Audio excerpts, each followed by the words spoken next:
San Patricio, venerado como apóstol de Irlanda y uno de los grandes misioneros del cristianismo occidental, nació en la Britania romana a finales del siglo IV o comienzos del V, probablemente entre los años 385 y 390. Procedía de una familia cristiana de cierto rango. Su padre, Calpurnio, era diácono y desempeñaba además funciones civiles como decurión. Su abuelo, Potito, era presbítero. El propio Patricio menciona como lugar de origen Banavem Taburnae o Bannaventa Tabernae, topónimo cuya identificación exacta sigue siendo incierta. Aunque recibió desde niño la fe cristiana de su familia, él mismo confesó que durante su juventud no la vivió con especial profundidad. El acontecimiento decisivo de su adolescencia fue su captura. Cuando contaba alrededor de 16 años, unos saqueadores irlandeses lo apresaron y lo llevaron a Irlanda como esclavo. Allí permaneció durante unos 6 años, dedicado probablemente al pastoreo en una región del norte o del oeste de la isla. Aquellos años de cautiverio transformaron profundamente su vida. En la soledad, el desarraigo y la dureza de la esclavitud, Patricio experimentó una intensa conversión interior.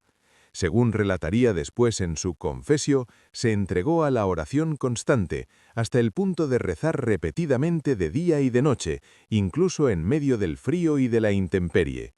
Durante ese tiempo aprendió también la lengua y las costumbres de los irlandeses, conocimiento que más tarde resultaría fundamental para su misión. Tras una visión o inspiración interior en la que creyó recibir la noticia de que su liberación estaba próxima, huyó de su cautiverio y recorrió una larga distancia hasta la costa, donde logró encontrar un barco que lo alejó de Irlanda. El itinerario exacto de su regreso no puede precisarse con seguridad, pero lo esencial es que consiguió volver junto a su familia, o al menos a su tierra de origen. Sin embargo, aquella vuelta no cerró su relación con Irlanda. Al contrario, en los años posteriores fue creciendo en él la convicción de que Dios lo llamaba a regresar a la isla, esta vez no como esclavo, sino como mensajero del Evangelio. Sobre su formación eclesiástica posterior no existen datos del todo seguros. La tradición lo relaciona con la Galia y con maestros de prestigio, especialmente San Germán de Auxerre, y le atribuye años de preparación clerical antes de su misión. Aunque esos detalles no pueden afirmarse con la misma certeza que los hechos narrados por el propio Patricio, sí parece claro que recibió la formación necesaria para el ministerio sacerdotal y episcopal. En su Confesio recuerda de manera especialmente viva una visión en la que escuchaba la voz de los irlandeses llamándolo de nuevo. Esa experiencia marcó definitivamente su vocación. Su regreso a Irlanda como obispo misionero debe situarse en el siglo V, probablemente poco después del año 432. La isla no formaba parte del Imperio Romano y estaba organizada en múltiples reinos y señoríos locales, con una sociedad rural, jerarquizada y fuertemente vinculada a sus tradiciones. En ese contexto, Patricio desarrolló una labor pastoral y evangelizadora de gran alcance. No fue, en sentido estricto, el único cristianizador de Irlanda, pues ya existían algunos cristianos en la isla y otros esfuerzos misioneros, como el de Palladio, habían precedido o acompañado su tiempo. Pero sí fue, con toda probabilidad, la figura más influyente en la consolidación del cristianismo irlandés. Patricio actuó como obispo y organizador de comunidades. Bautizó a numerosos conversos, ordenó clérigos, fortaleció la vida eclesial y extendió la predicación entre grupos que hasta entonces permanecían ajenos al cristianismo. Su misión se desarrolló con dificultades, desplazamientos continuos, tensiones con poderes locales y no pocos riesgos personales. Él mismo insiste en sus escritos en que ejerció su ministerio sin buscar provecho económico, soportando humillaciones y peligros y atribuyendo siempre a la gracia de Dios los frutos de su trabajo. La tradición posterior vinculó de manera especial su memoria a Armagh, que acabaría convirtiéndose en el principal centro de su herencia eclesial. Uno de los testimonios más valiosos de su actividad es la Epístola a Coroticum, carta en la que denunció con extraordinaria energía a Coroticus y a sus hombres por haber atacado a cristianos irlandeses recién bautizados, dando muerte a unos y reduciendo a otros a la esclavitud.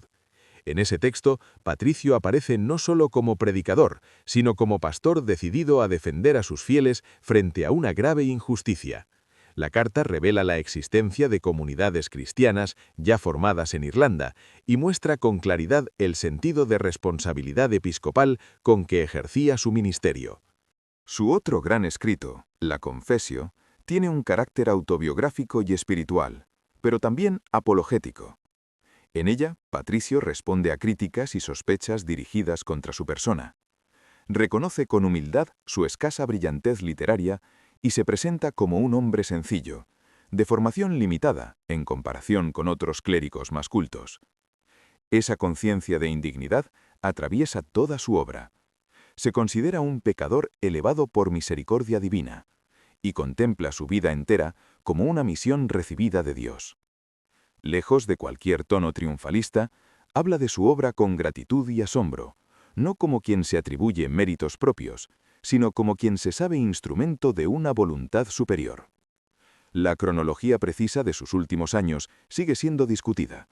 Durante mucho tiempo se aceptó como fecha tradicional de su muerte el año 461, aunque otros estudios han propuesto una datación más tardía, quizá hacia 493.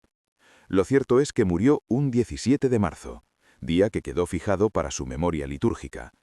La tradición sitúa su fallecimiento en Sol o en su entorno, y su sepultura en Downpatrick, aunque tampoco en este punto existe certeza absoluta.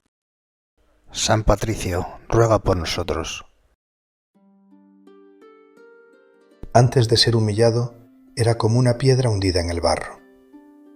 Entonces vino el que es poderoso, y en su misericordia me sacó, me levantó y me puso en lo alto del muro. Creo que me ayudó Cristo el Señor, y que su Espíritu clamó por mí. No seréis vosotros los que habléis, sino el Espíritu de vuestro Padre quien hablará en vosotros. Estoy en gran deuda con Dios. Me dio una gracia muy grande, que por mí muchos llegaran a renacer en Dios.